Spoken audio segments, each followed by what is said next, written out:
comedy scene, and you're very good in it. You don't like to watch that? This is a proper career you have going on there. I mean, presumably people come to you and they know now you're an actor, and you get offered pretty big parts, I guess. Yeah, it's still, I'm hacking my way up the mountain, and, you know, and still some people will go and say, oh, I've seen him do comedy, so this is weird.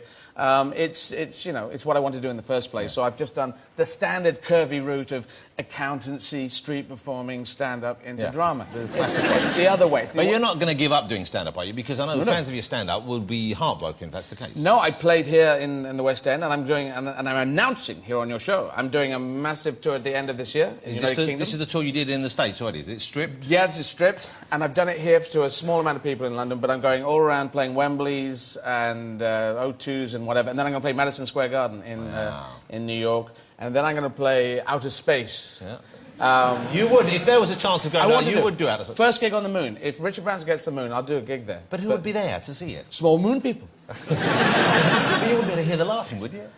No. But it's good. I'm playing big gigs and small gigs. That's the thing. And it's announcing, because they can buy the tickets 10 a.m. tomorrow. 10 a.m. tomorrow. And your gigs sell out pretty quickly, don't they? I would have thought. They do tend to go, but it's, yeah. And some people, you know, people say it's giantism, you're playing two big venues, but, you know, they're playing small venues as well, 1,000-seaters in and amongst the big venues. So. How does your act travel, though? Because I know that you, obviously, what's funny is funny to a certain extent, but if you are in, say, let's say, the more traditional parts of America, if you were down south, those places, do you tone your act down? Do you change it? No, well, I've come to the conclusion... I've come to the conclusion, personally, that, you know, spiritually, God-wise, I've decided God isn't there, because he doesn't seem to have any plan going on. And I think a lot of people in Europe had sort of moved away from God, because we had 2 world wars and a lot of death, and he didn't come down and flick Hitler's head off at any point.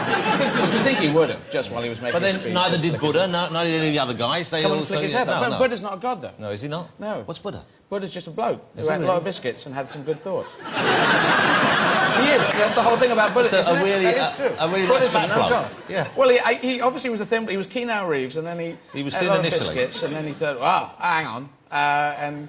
I have another hobnob, and then, you know, he wasn't doing that whole cardio, no carbs. I love being with you because I always learn so much. Buddhism is the only one that doesn't have a god. He's not a god. There's no godhead. They have no godhead. Okay. And so I believe in humans. I just don't believe in the bloke upstairs. Going to America, interestingly, you can't get elected in America without being with God in some shape or form. And I don't think you can get elected in Europe being with God. You know...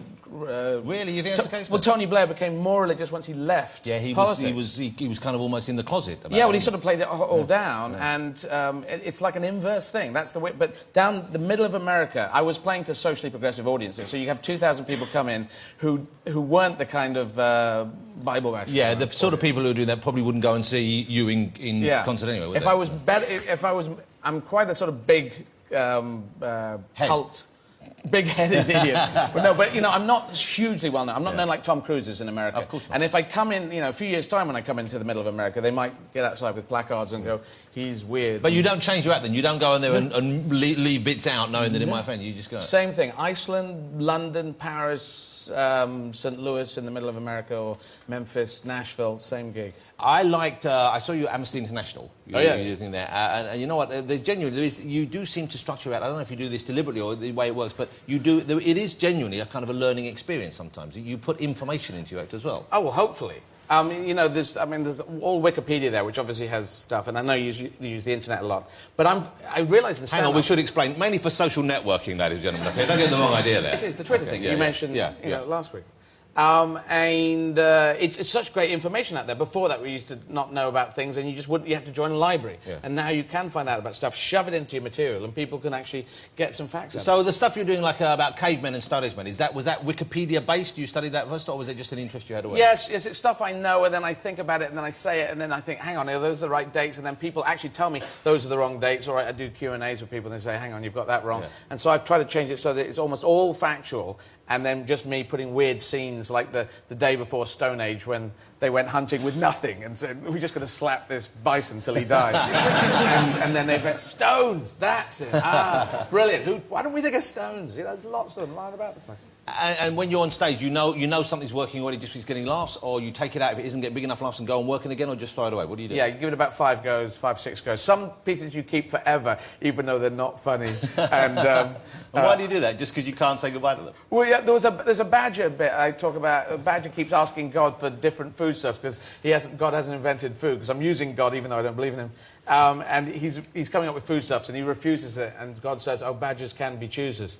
And, and see, that's the reaction from the audience. That's a terrible joke. I know, but I love it because who does? You know, badgers can be choosers, badgers can't be choosers. That's just a stupid thing. But I insist on keeping it in. But Glenn loves it. I know she's a fan. She's a fan of the badger-based material. I do.